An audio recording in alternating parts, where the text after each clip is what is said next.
The following is a special presentation of Tony Curry Radio. From hot dogs to cool kitties, this is Dark Side of the Pooch. There he is, folks. Dr. Rab Stewart, Rossbridge Animal Hospital. He owns the joint. It's a fantastic place. I take all my pets there. As a matter of fact, I will follow him wherever he goes. Please don't move again anytime soon. I think you're at the Rossbridge Animal Hospital for a while now, aren't you? Yeah, I mean, I'm going to be here until that's a destination job, is it not? Yeah, until they drag me out. Now that I own the place, I don't, Yeah. I think they'll come looking for you first. This is it. All right, so we get the holidays. And it was funny because I had several people email me last week, and they loved the mutt mail, which we normally do. But last week we did no mutt mail, and we just kind of talked a little bit. And several people said they really liked us just talking about it. They thought it was hilarious. So I said, okay, well, we'll go that route again. So we'll continue. But we do have some mutt mails, info@TonyCurryRadio.net, info@TonyCurryRadio.net. And of course, you can also send your mutt mail questions to not only info@TonyCurryRadio.net, but to the TKR app. You can also go to our webpage. You can also go to wherever you get your favorite podcast. We're available on every major indice, and drop a line there as well. And we'll get those mutt mails coming up here in just a few minutes. First of all is the holidays. Happy holidays. We're recording this show a week before baby Jesus' birthday. But big plans for you. What's going on over the next few days? We work a lot during, really, all the time, because everybody needs something. So it depends on the way the calendar falls. So this year we'll just be taking off Monday, and then we'll have our normal hours after that. And my wife and my kids, well, first of all, my wife's side of the family is very close, and there's a bunch of them. Yeah. So they will. There's a bunch of them. There's a bunch of them. Well, that's coming from me, who I have no siblings. My dad had no siblings, so anything over 2 or 3 people is a big family to me. But there's a bunch of them, and everybody gets along really well. So you like that? You like that fact that you actually get to kind of play with her family? Because my family, I think our families are about equal, but our families don't get together like every chance they get, and my ex's side usually does, which is nice because I get to kind of screw with her family and they don't get to screw with mine, which I kind of like, which is kind of fun. I don't worry about that now, but it's kind of fun because I actually got along with her family better than they did. Let's put it that way. Her family's a lot of fun. Yeah. They play a lot of games and they like to have a good time. So yeah, they are not an uptight crew. Good. So they'll be hanging out with them several days after Christmas. I'll come back and take care of all the kitties and poochies. There you go. But I mean, I love Christmas. It's just a fun time. The kids are excited, and it's a great time. So this respiratory illness that we have been talking about, we actually kind of broke on the show several months ago. I think it was a story that actually started out of Oregon sometime late summer, and then it kind of went on and on and on, and we've actually talked about it, and you've talked to it at length here. It's just an illness that is not necessarily an indoctrination of what exactly this thing is, but it's just it could be a multitude of several different things that are actually appearing to be hurting our pooches. Several veterinarians now around the country are saying it's probably not safe to travel with your dog because it is an airborne illness. Your thoughts on this? Well, if you want to do everything you can to keep your dog from getting it, explain again what this is and how this is affecting our animals, first of all, in case you have not had it. First of all, no one really knows exactly what it is. Yeah. It seems, I mean, in my clinical experience, it seems to be a virus because it is not responding to several different classes of antibiotics. So it stands to reason that it's viral. Now that's not to say that secondary bacterial infections couldn't follow, because anytime the respiratory system and the normal defense mechanisms get impaired, then bacteria can invade, and then you have a secondary bacterial infection. But if you want to do everything you can to keep your pet from getting it, then don't board them.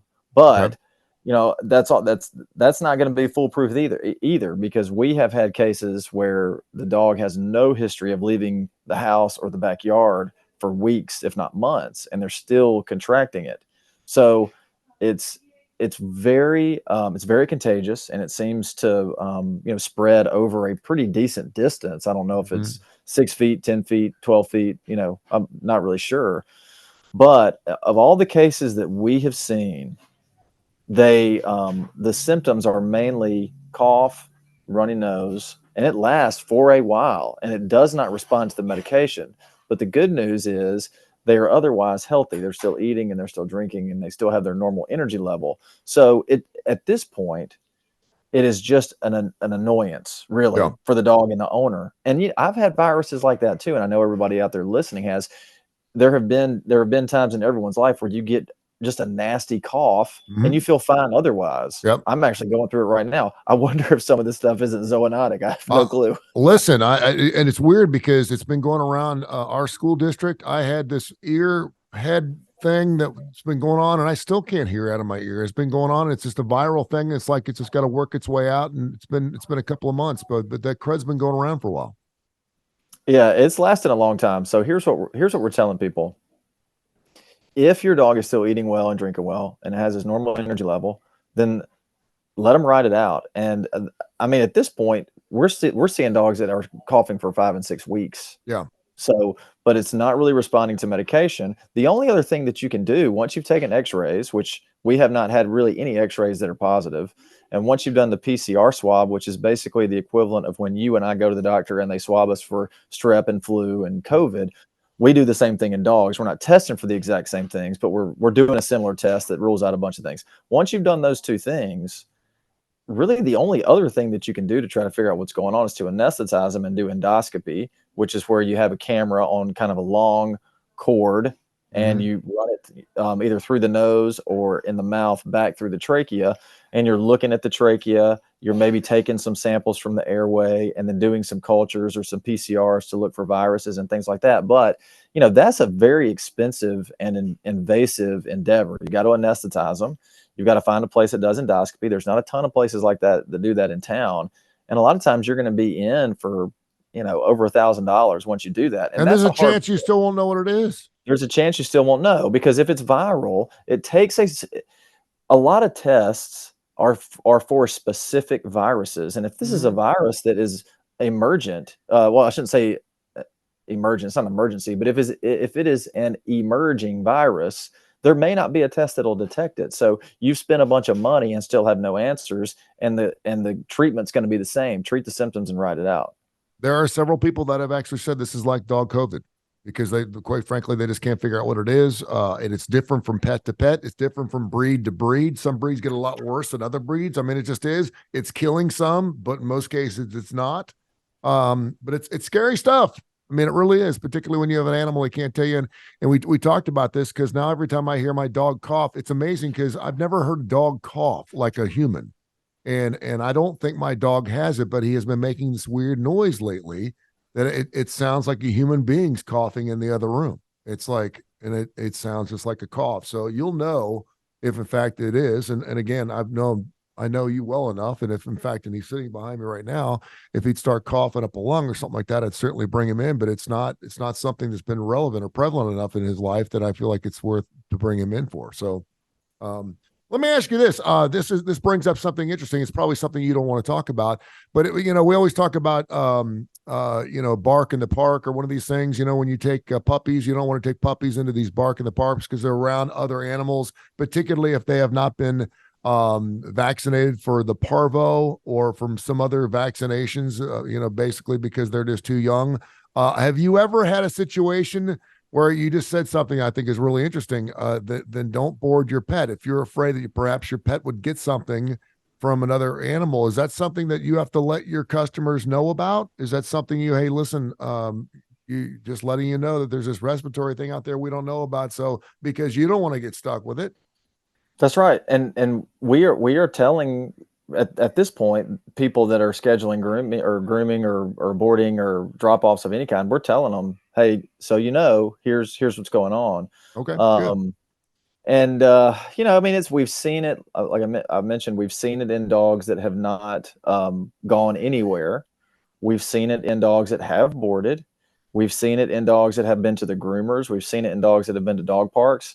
So it's you know, it's a virus, just like if you go out, the more you go out, the more you're likely to get it. Same with dogs. You know, if your dog gets groomed and boards and goes to dog parks, their risk of getting it goes up. It's pretty crazy. It's something to think about. While you were doing that, I was pulling up some numbers here because I just think it's really interesting to compare humans and our pets. But the Association for Pet Obesity Prevention came out late last week and said this percentage of cats is overweight and this percentage of dogs is overweight in the United States. Do you want to take a stab at this? I think cats are going to be over 50. I think they're going to be 60%. I think dogs are going to be right at 50. You are on fire. 60% of cats are overweight. 30% is morbidly overweight, and that is anything over 15% of their body weight.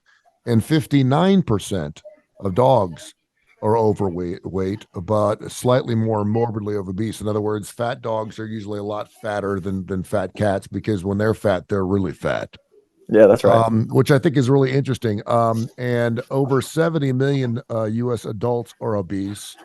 99 million are overweight. It's 45 million women to 54 million men, which basically adjusts to 39.6% of American adults were obese. Now, obese is anywhere between 30% of your body weight or more over, which means that basically 40% of us are like, we need to lose more than 10 or 15 pounds. Like what? And I say this: you go to a doctor's office. If God forbid you have to go in a doc in the box, maybe it's. And I did it a couple of weeks ago. It was the day after Thanksgiving. My doctor was closed, and I had this ear infection. I had to go in, and there were like 16 people in there. Doc, 15 of the 16 people, I'm not talking, you were like 150 pounds overweight. I'm not talking like a little bit. I'm just talking a lot. So, you know, do your math and look around the room and go, okay, what do I have in common with these people? I was like, I was the skinniest dude. Thank goodness I was in there for an ear infection. It wasn't something else, but it's amazing. So when it comes, and I thought this was interesting, we could bring this up today. We always talk about obesity being an issue in humans, and now you got Ozempic. You've got several different diabetic medications that we're finding that actually can lose weight for people. You're not supposed to take it to lose weight. It's for diabetes, but it does help you lose some weight. So now people are hopping on board these Hollywoods. People are hopping on board this stuff. They're not diabetic, but they're taking it to lose weight, and it seems to be working. And chances are, if you see a fat family, you'll see a fat dog. Is that true? Well, I mean, I'll tell you that I think that no one is immune from having a fat animal. Um, I think that if you have a personality that is going to love something to death, you know, the way that you love an animal to death is by feeding it. Yes. You know, they just and I really think that it's probably just a lack of education in some ways. You know, you feed your pet a bunch of garbage and they get fat. Well, you know, who cares? They're animals. It doesn't matter. Well, it does. Overweight cats are way more predisposed to having diabetes, which is just a giant pain in the butt once they get it. I mean, treating a cat with diabetes, you're giving it injections twice a day. There are some newer medications out where you can give an oral medication once a day. And is this something that happens a lot? Cats with diabetes? It's pretty common. Yeah, it's pretty common. But you know, you mentioned the Ozempic. That's the name of one of them, right? Is it Ozempic Yeah. for the people? Yeah. So there's some new stuff coming out for cats where you can give them one oral treatment a day, and it's similar to that kind of stuff. But the way that you measure if they're getting too much, it's a little bit convoluted. So if you're going to use an oral medication to treat diabetes in cats, in my opinion, it's a little more dangerous because if you overdo it, they don't have the same symptoms that they would as if you were just giving them insulin.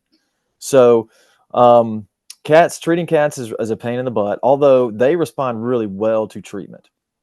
Dogs that get diabetes, it's a little bit different. It's not so much controlled by their weight, but since we're talking about diabetes, I'll mention anyway. Controlling diabetes in dogs is a lot more difficult. It's just the way that their pancreas reacts to the medication. But also with dogs, the thing that's really going to get them if they're overweight is their joints. It's just going to make it Yeah. really hard for them to move around. And then they're going to gain even more weight because they're not getting any exercise. But large breed dogs that get overweight, it's amazing how, I mean, they just get immobile. Yeah. You know what's really funny, and you're kind of taking me down an old road here. I remember our family wasn't really overweight. No one in our family. My mom was a little overweight, but everyone else was in pretty good shape. But we always had fat dogs. And I remember our veterinarian always saying, "Listen, you need to stop feeding your animals table scraps or start taking it for a walk." And I remember this is pathetic. I remember that it was really difficult for us to get our dogs to lose weight. And it really should be one of the easiest things in the world because it's basically not feeding grandma. You want grandma to lose weight? You just don't feed grandma anymore. You just give her health, you give her healthy food, and you give her 3 squares a day and you call it a night. You don't let her go to Brewster's every single night. And that's what we do with our animals, right? And for some reason, I remember thinking to ourselves, how in the hell are we going to make our dog lose 30 pounds of weight? And it's really not that hard, unless, of course, you just allow them to run around the neighborhood all day and go and rooting through trash, which I think our dog was doing, because we were kind of broke. We weren't feeding the dogs anything we weren't eating. But Well, the funny thing is, people will come in and they'll say, my dog is not eating. It's just, it's not eating. That's dog food. It's not eating anything. And then we put it on the scale. And it's 2 pounds. Let's talk about an 18-pound dog. Okay. Mhm. We put it on the scale. It's 2 pounds heavier than it was 6 months ago. Yeah. And we're like, okay, well, it's impossible to gain weight if you don't eat. So let's back up. Your dog may not be eating its dog food, but what is it eating? Well, I'll make a few eggs for it in the morning, and Yeah. then at lunchtime, I give it some cheese and a little bit of my lasagna, and for dinner they're having some chicken and some baked potato and all They're this eating stuff. better. And yeah, and I'm like, I'm not gonna eat dog food either. If Yeah. if you're gonna feed me this stuff, I'm not gonna eat my dog food. But they get to a point where they're not eating the dog food, and then the people are just really concerned and they rush them in here. Then you have to peel back the layers of the onion Yeah. and figure out what exactly are you feeding them. Do you, as a veterinarian, and you're the best, do all these different brand new foods, first of all, do they bother you? Farmer's Fresh, Farmer's Dog. There's all these TV commercials. You watch TV. I know you see these commercials where the dude's having the date, and the date comes up. She goes, "What is this?" And he's like, "It's my food for my dog." She's like, "You keep dog food in the refrigerator?" And of course, he kicks her out of the house, right? She's no good for anybody anyway. Who needs her? That kind of thing. I'm like, that would never happen. Um, but you're seeing just a plethora, just a multitude of different types of, and I'm not seeing a lot of cat food yet. I'm seeing the stuff that looks like a, it looks absolutely disgusting. It's got some oily, like a gravy thing coming out of a hole or something in this. Do you know what I'm talking about? It looks absolutely it looks delicious for a cat, but it looks absolutely, if you're trying to make it look more like human food, that's not the cat food I'm going to feed my cat. It's absolutely disgusting. And I know it. And I can almost smell it through my television. But does it bother you? Because we've had this discussion a million times. The dry dog food, the Purina stuff is just as good for your dog as this stuff. And I'm assuming it's just a money grab. It's just like, okay, send us $55 a month and we'll cater to your dog. We'll have a special chef every month that's going to put together the special stuff. It's going to have your dog's name on the bag, and people are paying for it. And I can't imagine it being any more healthier than the other dog food. Does it drive you crazy? Well, I have two things to say. The gravy coming out of a hole is the most unappetizing thing I know, that I right? may have heard in a long time. But that is what it looks like. It's like a tube. It It's looks like a tube of disgusting. just like, it's almost like a tiny bag of garbage Yeah. that you're just Yes. cutting off and you're putting Mhm. it in the dog bowl. So I guess my response would be, I'm extremely jealous of the people who have come up with this, because it is, in my opinion, it's just straight marketing. Oh yeah. And you said it's a cash grab, and I agree. But see, the reason is because, and don't take this the wrong way, because this is my job, but I'm educated. And I know that these dog food companies are reputable. And here's the thing, I'm talking about dry dog food and how much science they put into it and how they can make specific dog foods and cat foods for specific ailments, and they will help make these ailments better. I'm talking liver disease, Mhm. kidney disease, I'm talking about diabetes, I'm talking about dental disease, joint disease. These dog food companies are incredible.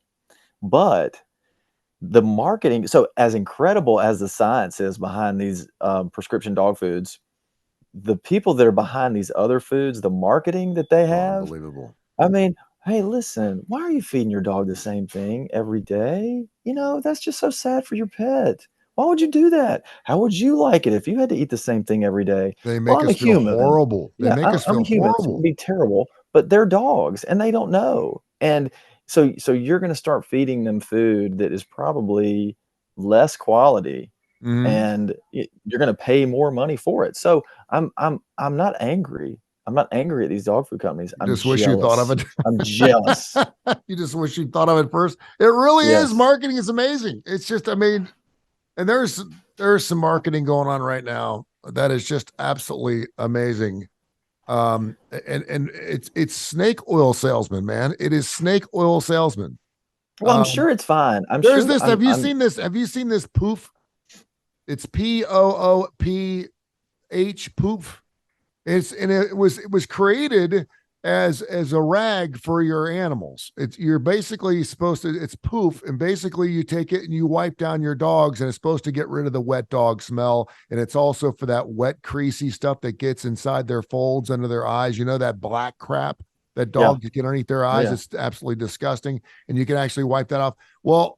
Now it comes in a spray, so you can actually spray your dog. You don't have to wipe them down. You can just spray your dog, and it's supposed to make your dog smell fresh. And it shows a picture of the guy actually spraying it in his mouth. So it's safe for humans. It's safe for, and I'm sitting there going, "This is the greatest marketing idea And it seems like you could spray it on it. You could spray it on Grandma if she hadn't taken a shower in 3 or 4 days and she's propped up in the corner in a wheelchair. Just spray her with poof, and she'd be good to go for 3 or 4 days. It's just amazing. And I'm thinking to myself, wow, this stuff is really. No one's going to check to see if it actually works. You just figure since there's a multi-million-dollar marketing campaign behind it, they've got to have done their homework, right? This is not an FDA approved kind of thing, but you're right. The marketing is brilliant. Well, all you have to do is if you can just be on the forefront of when something comes out for people, because what you just described to me, it sounds like waterless shampoo. Yeah, Okay. it's Lumi. Yeah. It's that stuff for women, and I'm like, and she does the test, and she's like, it doesn't smell for 72 hours. I'm like, well, damn it, if you're not taking a shower for 3 days, you need to put Lume on. What are you doing? Take a You shower, know, and you won't need that. you know what job I don't want? I don't want the job where I'm smelling these people that are using Lumi. Yeah, I don't want to find out at which day they on the one smell like a rotten tomato. on the one Like, to five scale, they said they smelled their backsides.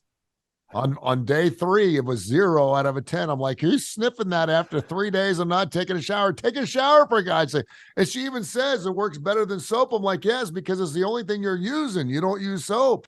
Take a you know, there, shower once in a there's while. there's some people out there that would be their dream job.